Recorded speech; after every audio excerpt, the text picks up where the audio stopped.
Now, we've mentioned about when you're operating a mobile elevated work platform, you need to have full visibility. So you need to be able to look all around you. You need to be able to see all of your surroundings to make sure that you're not going to come into contact with anything and nothing's going to come into contact with you. Now, one particular time that you need to be really carrying out those observations is obviously when you're raising and when you're lowering the platform. Now, let's consider our vertical type platform, and let's now consider I put a harness and a lanyard on. I'm up in the air, I now need to lower myself down. So the only way that I can carry out all those observations is by walking to all four corners of the machine and having a look over.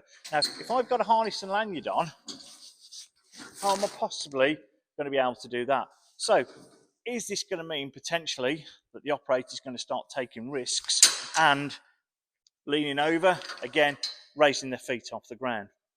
All right, so automatically we're now at risk. Also, now consider that the platform is directly over the chassis. So again, we're restricted on our observations and our visibility.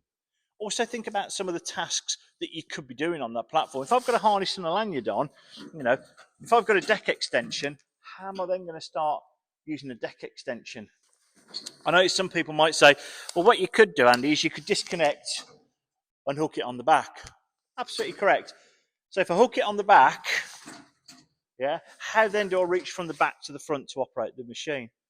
Now, if the employer, best will in the world, has actually put that in that says you've got to wear a harness and a lanyard, how am I going to now disconnect? Okay. Also think about, this is only a small machine. If you've got a much bigger machine, about the distances that I need to go to and how long that lanyard needs to be. Again, if the company said that you have to wear one. Another thing to take into account is most of these machines are not for single occupancy.